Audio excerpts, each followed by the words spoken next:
तो सारिया जथेबंदियों ने मिल के अज इत्थे फैसला किया भी असी पोलीटिकल बदल देना है। उसका नाम संयुक्त समाज मोर्चा रखा जिहड़ा सारे पंजाब दी सारिया सीटां ते लड़ूगा। पंजाब विधान सभा चोणां लड़न दे मुद्दे दे उत्ते किसान लीडर दो फाड़ हो गए ने। कुछ किसान जथेबंदियां ने चोणां लड़न का ऐलान कर दिता है ते पार्टी का नाम रखा है संयुक्त समाज मोर्चा। चंडीगढ़ दे विच अज पंजाब दीयां 32 किसान जथेबंदियां दे विचों कुछ जथेबंदियां दे लीडरां दी बैठक हुई।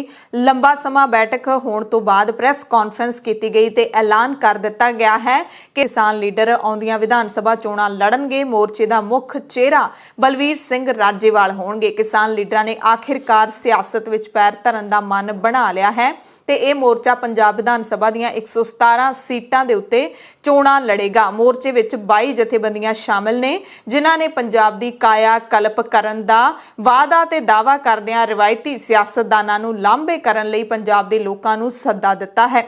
ਵੱਖ-ਵੱਖ किसान जथेबंदियां इस दे विच शामिल होईयां ने। हालांकि तुहानूं इह भी दस दईए शुरुआत दे विच ही कि संयुक्त किसान मोर्चे दीयां ते पंजाब दीयां 32 किसान जथेबंदियां दे विचों कई वड्डे चेहरे ने जिहड़े उन्हां ने चोणां लड़न तो जिहड़ा किनारा कर लिया है। उन्हां ने स्पष्ट तौर ते कह दिता कि असीं चोणां नहीं लड़ांगे, ना ही संयुक्त किसान मोर्चे का नाम वरत के कोई भी किसान लीडर चोणां लड़े। उन्हां दे खिलाफ असीं अनुशासनी कार्रवाई करांगे।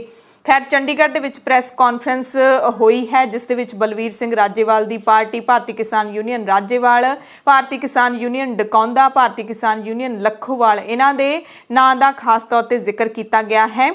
3 होर जथेबंदियां ने जिहड़ियां ओह मोर्चे दे विच शामिल होणगियां जिहड़े मोर्चे दा ऐलान किया गया है। किसान लीडर बलवीर सिंह राजेवाल ने ही इस नवीं पार्टी दा, किसानां दी पार्टी दा ऐलान किया है ते उन्हां ने यह फैसला लोकां दे सिर मड़ दिता है। कहंदे सियासत विच पैर धरन दा फैसला लोकां दे दबाव विच आके लिया गया है। राजेवाल ने कहा कि पंजाब दे विच सियासी बदल समय दी लोड़ बन गई है। संयुक्त किसान मोर्चा पंजाब दी काया कल्प करन दे लई वचनबद्ध है। राजेवाल ने यह भी कहा कि हाल दी घड़ी किसी भी सियासी पार्टी नाल साडा मोर्चा गठजोड़ नहीं करेगा, यानी कि आउंदे समय दे विच कर सकदा है, क्योंकि उन्होंने कहा हाल दी घड़ी नहीं करेगा पर आउंदे समय दे विच कोई इनकार नहीं किया जा सकता कि किसी पार्टी दे नाल गठजोड़ होवे, क्योंकि 2 दिन पहलां तो ही ये सूहां मिलनियां शुरू हो गईयां सी कि किसान लीडर अपनी नवीं सियासी पार्टी का ऐलान करन जा रहे ने ते आउंदे 10-15 दिनां दे विच ये आम आदमी पार्टी दे नाल गठजोड़ कर लैणगे। सो एक संभावना सी, जिहड़ी एक चर्चा सी, वो तां सच्ची सिद्ध हो गई है।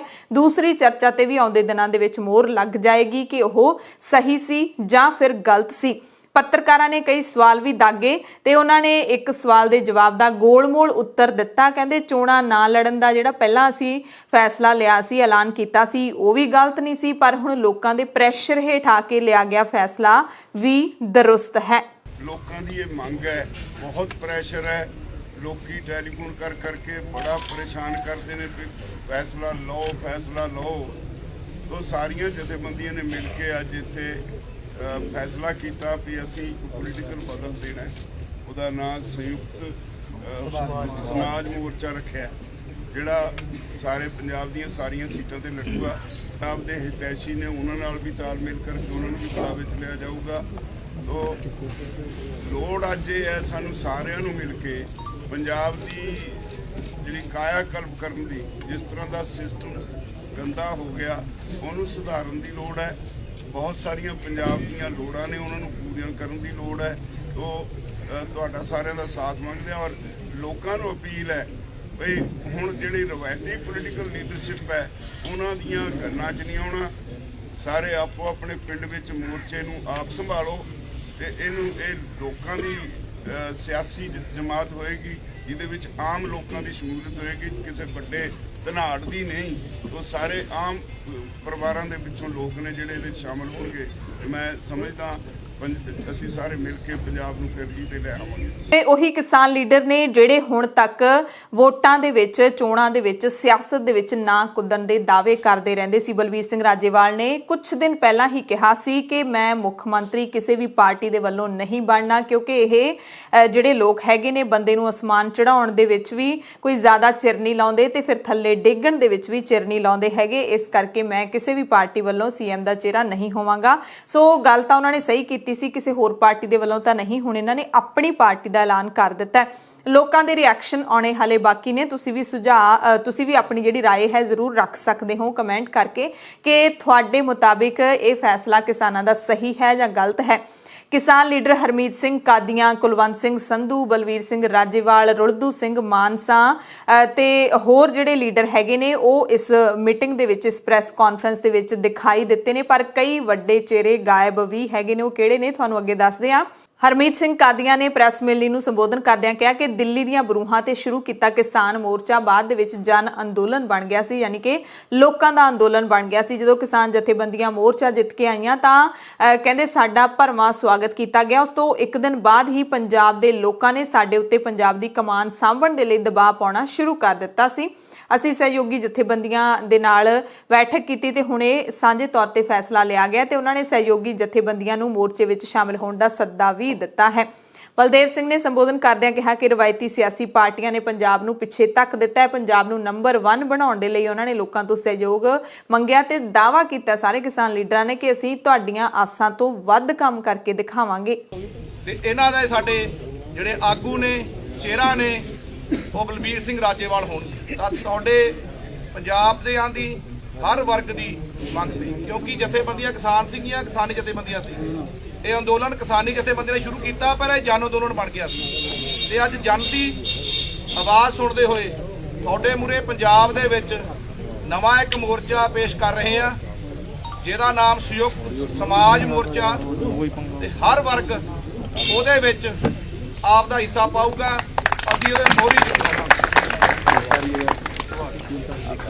ਤਿੰਨ ਜਥੇਬੰਦੀਆਂ ਨੇ ਉਹ ਆਪਣਾ ਅੱਜ ਮੀਟਿੰਗ ਕਰ ਰਹੀਆਂ, ਫੈਸਲੇ ਕਰ ਰਹੀਆਂ ਨੇ।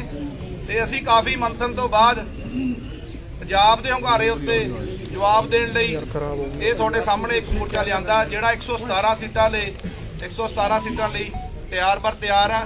ਤੇ ਨਾਲ ਦੇ ਜਿਹੜੇ ਸਹਿਯੋਗੀ ਸਾਡੇ ਜਥੇਬੰਦੀਆਂ ਨੇ ਜਿਨ੍ਹਾਂ ਸਾਡੇ ਤੱਕ ਪਹੁੰਚ ਕੀਤੀ, ਉਹਨਾਂ ਨੂੰ ਵੀ ਅਸੀਂ ਖੁੱਲਾ ਸੱਦਾ ਦਿੰਨੇ ਆ ਵੀ ਆਪਾਂ ਆਓ, ਆਪਾਂ ਨਵਾਂ ਪੰਜਾਬ ਸਿਰਜੀਏ। ਤੇ ਜਿਵੇਂ ਸਾਡੀ ਕਿਸਾਨ ਜਥੇਬੰਦੀਆਂ ਨੂੰ ਤੁਸੀਂ ਜਨ ਅੰਦੋਲਨ ਬਣਾ ਕੇ ਜਨ ਨੇ ਮਦਦ ਕੀਤੀ ਆ, ਇਹ ਆਪ ਦਾ ਇੱਕ ਅੰਦੋਲਨ ਆ ਜਿਹੜਾ ਡੈਮੋਕ੍ਰੈਟਿਕ ਵੇ ਨਾਲ ਆਪਾਂ ਇਲੈਕਟੋਰਲ ਪੋਲਿਟਿਕਸ ਦੇ ਵਿੱਚ ਅੱਜ ਤੁਹਾਡੇ ਸਾਹਮਣੇ ਪੇਸ਼ ਕੀਤਾ। ਹਰੇਕ ਨੂੰ ਇਹ ਆਪਣੀ ਲੜਾਈ ਆਪ ਲੜਨੀ ਪਊਗੀ। ਸਿਆਸਤ ਵਿੱਚ ਪੈਰ ਧਰਨ ਦਾ ਵੱਡਾ ਐਲਾਨ ਕਰਦਿਆਂ ਹੋਇਆਂ ਕਿਸਾਨ ਲੀਡਰਾਂ ਨੇ ਸਾਂਝੇ ਤੌਰ ਤੇ ਬੋਲਦਿਆਂ ਕਿਹਾ ਕਿ ਅਸੀਂ ਪੰਜਾਬ ਦੇ ਵਿੱਚੋਂ ਨਸ਼ੇ ਦਾ ਖਾਤਮਾ ਕਰਾਂਗੇ, ਵਿਦੇਸ਼ਾਂ ਨੂੰ ਜਾ ਰਹੀ ਜਵਾਨੀ ਨੂੰ ਰੋਕਣ ਲਈ ਪਹਿਲ ਦੇ ਆਧਾਰ ਤੇ ਕੰਮ ਕਰਾਂਗੇ। ਕਿਸਾਨ ਮੋਰਚੇ ਦੇ ਵਿੱਚ ਦੇਸ਼ ਦੀਆਂ 550 ਦੇ ਕਰੀਬ ਜਥੇਬੰਦੀਆਂ ਸ਼ਾਮਿਲ ਨੇ ਤੇ ਇਹਨਾਂ ਦੇ ਵਿੱਚੋਂ 32 ਜਥੇਬੰਦੀਆਂ ਪੰਜਾਬ ਦੇ ਨਾਲ ਸੰਬੰਧਿਤ ਸਨ। ਤੇ ਇਸ ਤੋਂ ਇਲਾਵਾ ਕਿਸਾਨ ਮਜ਼ਦੂਰ ਸੰਘਰਸ਼ ਕਮੇਟੀ ਅਤੇ ਜੋਗਿੰਦਰ ਸਿੰਘ ਉਗਰਾਹਾਂ ਦੀ ਜਿਹੜੀ ਉਗਰਾਹਾਂ ਜਥੇਬੰਦੀ ਹੈ ਉਹ ਇਸ ਤੋਂ ਵੱਖਰੀਆਂ ਨੇ। ਸੰਯੁਕਤ ਸਮਾਜ ਮੋਰਚੇ ਦੇ ਵਿੱਚ ਪੰਜਾਬ ਦੀਆਂ 22 ਜਥੇਬੰਦੀਆਂ ਨੇ ਹਾਜ਼ਰੀ ਭਰੀ ਹੈ ਤੇ 10 ਜਥੇਬੰਦੀਆਂ ਨੇ ਜਿਹੜੀਆਂ ਉਹ ਇਹਦੇ ਵਿੱਚ ਸ਼ਾਮਿਲ ਨਹੀਂ। ਜੋਗਿੰਦਰ ਸਿੰਘ ਉਗਰਾਹਾਂ ਵੀ ਸਿੱਧੇ ਤੌਰ ਤੇ ਸਪਸ਼ਟ ਤੌਰ ਤੇ ਹੁਣ ਤੱਕ ਲਗਾਤਾਰ ਕਹਿ ਰਹੇ ਨੇ ਕਿ ਅਸੀਂ ਸਿਆਸਤ ਦੇ ਵਿੱਚ ਨਹੀਂ ਆਉਣਾ, ਅਸੀਂ ਇਸ ਮੋਰਚੇ ਦਾ ਦਾਅਵਾ ਕਾਇਮ ਕਰਕੇ ਰੱਖਣਾ ਹੈ, ਮੋਰਚਾ ਕਾਇਮ ਰਹਿਣਾ ਚਾਹੀਦਾ ਹੈ ਤੇ ਸਰਕਾਰ ਤੋਂ ਇਸੇ ਤਰ੍ਹਾਂ ਆਪਣੀਆਂ ਜਿਹੜੀਆਂ ਹੱਕੀ ਮੰਗਾਂ ਨੇ ਉਹ ਅਸੀਂ ਮਨਵਾਉਂਦੇ ਰਹਾਂਗੇ। ਸਿਆਸਤ ਵਿੱਚ ਆਉਣ ਦੇ ਨਾਲ ਕੋਈ ਲਾਭ ਨਹੀਂ ਹੋਣ ਵਾਲਾ।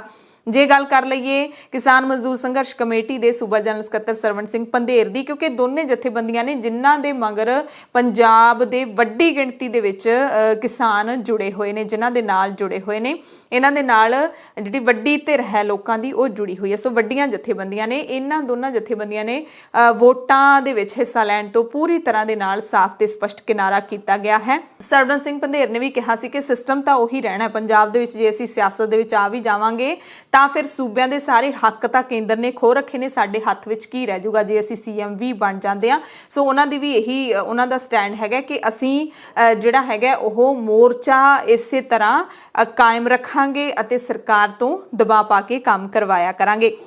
ਸੋ ਇੱਕ ਪਾਸੇ ਤਾਂ ਕੁਝ ਲੀਡਰਾਂ ਨੇ ਸੰਯੁਕਤ ਸਮਾਜ ਮੋਰਚੇ ਦਾ ਐਲਾਨ ਕਰ ਦਿੱਤਾ ਹੈ, ਚੋਣਾਂ ਲੜਨ ਦਾ ਐਲਾਨ ਕਰ ਦਿੱਤਾ ਹੈ, ਪਰ ਉਸ ਤੋਂ ਪਹਿਲਾਂ ਹੀ ਸੰਯੁਕਤ ਕਿਸਾਨ ਮੋਰਚੇ ਨੇ ਇੱਕ ਪ੍ਰੈਸ ਨੋਟ ਜਾਰੀ ਕੀਤਾ। ਵੱਡੇ ਕਿਸਾਨ ਲੀਡਰ ਨੇ ਜਿਹੜੇ ਪੰਜਾਬ ਦੇ, ਉਹਨਾਂ ਨੇ ਇਹ ਪ੍ਰੈਸ ਬਿਆਨ ਜਾਰੀ ਕੀਤਾ ਹੈ। 9 ਮੈਂਬਰੀ ਤਾਲਮੇਲ ਕਮੇਟੀ ਦੇ ਲੀਡਰ ਜਗਜੀਤ ਸਿੰਘ ਡੱਲੇਵਾਲ ਤੇ ਡਾਕਟਰ ਦਰਸ਼ਨਪਾਲ, ਇਹਨਾਂ ਨੇ ਕਿਹਾ ਕਿ ਸੰਯੁਕਤ ਕਿਸਾਨ ਮੋਰਚਾ ਚੋਣਾਂ ਨਹੀਂ ਲੜੇਗਾ, ਪੰਜਾਬ ਵਿਧਾਨ ਸਭਾ ਦੀਆਂ ਚੋਣਾਂ ਦੇ ਨਾਲ ਸਾਡਾ ਕੋਈ ਲੈਣਾ ਦੇਣਾ ਨਹੀਂ ਹੈ ਤੇ ਇਹਨਾਂ ਨੇ ਸੰਘਰਸ਼ ਜਾਰੀ ਰੱਖਣ ਦਾ ਐਲਾਨ ਕੀਤਾ ਤੇ ਨਾਲ ਹੀ ਇਹ ਚੇਤਾਵਨੀ ਵੀ ਦਿੱਤੀ ਹੈ, ਹਦਾਇਤ ਵੀ ਦਿੱਤੀ ਹੈ ਕਿ ਜਿਹੜੀਆਂ ਵੀ ਜਥੇਬੰਦੀਆਂ ਚੋਣਾਂ ਲੜਨਾ ਚਾਹੁੰਦੀਆਂ ਨੇ ਉਹ ਵੋਟਾਂ ਦੇ ਲਈ ਨਾ ਤਾਂ ਸੰਯੁਕਤ ਕਿਸਾਨ ਮੋਰਚੇ ਦਾ ਨਾਮ ਵਰਤਣ, ਨਾ ਹੀ ਉਹ 32 ਕਿਸਾਨ ਜਥੇਬੰਦੀਆਂ ਦਾ ਨਾਮ ਵਰਤਣ, ਨਹੀਂ ਤਾਂ ਉਹਨਾਂ ਦੇ ਖਿਲਾਫ ਸਖਤ ਐਕਸ਼ਨ ਹੈ ਜਿਹੜਾ ਉਹ ਲਿਆ ਜਾਵੇਗਾ। ਉਹਨਾਂ ਕਿਹਾ ਕਿ ਸੰਯੁਕਤ ਕਿਸਾਨ ਮੋਰਚਾ ਦੇਸ਼ ਭਰ ਦੀਆਂ 400 ਤੋਂ ਵੱਧ ਵੱਖ-ਵੱਖ ਵਿਚਾਰਧਾਰਾ ਦੀਆਂ ਜਥੇਬੰਦੀਆਂ ਦਾ ਸਿਰਫ ਕਿਸਾਨੀ ਮੁੱਦਿਆਂ ਤੇ ਬਣਿਆ ਇੱਕ ਧੜਾ ਹੈ। ਇਹਦੇ ਵੱਲੋਂ ਨਾ ਤਾਂ ਚੋਣਾਂ ਦਾ ਬਾਈਕਾਟ ਕਰਨ ਦਾ ਸੱਦਾ ਹੈ, ਨਾ ਹੀ ਚੋਣਾਂ ਲੜਨ ਬਾਰੇ ਇਹਨਾਂ ਦੀ ਕੋਈ ਜਿਹੜੀ ਹੈਗੀ ਸਮਝ ਹੈਗੀ ਹੈ।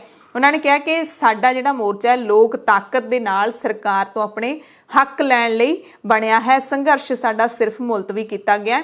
ਸਾਡੀਆਂ ਬਾਕੀ ਬਚਦੀਆਂ ਮੰਗਾਂ ਬਾਰੇ 15 ਜਨਵਰੀ ਨੂੰ ਮੀਟਿੰਗ ਹੋਣੀ ਹੈ, ਉਹਦੇ ਵਿੱਚ ਅਸੀਂ ਕੋਈ ਫੈਸਲਾ ਲਵਾਂਗੇ। ਚੋਣਾਂ ਲੜਨ ਬਾਰੇ ਸਾਡਾ ਸਪਸ਼ਟ ਸਟੈਂਡ ਹੈ ਕਿ ਅਸੀਂ ਸਿਆਸਤ ਦੇ ਵਿੱਚ ਨਹੀਂ ਉਤਰਾਂਗੇ। ਸੋ ਇਹਦੇ ਵਿੱਚ ਕ੍ਰਾਂਤੀਕਾਰੀ ਕਿਸਾਨ ਯੂਨੀਅਨ ਦੇ ਜਿਹੜੇ ਪ੍ਰਧਾਨ ਹੈਗੇ ਨੇ ਸੁਰਜੀਤ ਸਿੰਘ ਫੂਲ, ਉਹ ਵੀ ਸ਼ਾਮਿਲ ਨੇ। ਉਹਨਾਂ ਨੇ ਤਾਂ ਕੱਲ ਹੀ ਬਿਆਨ ਦੇ ਦਿੱਤਾ ਸੀ ਕਿ ਅਸੀਂ ਚੋਣਾਂ ਨਹੀਂ ਲੜਨੀਆਂ।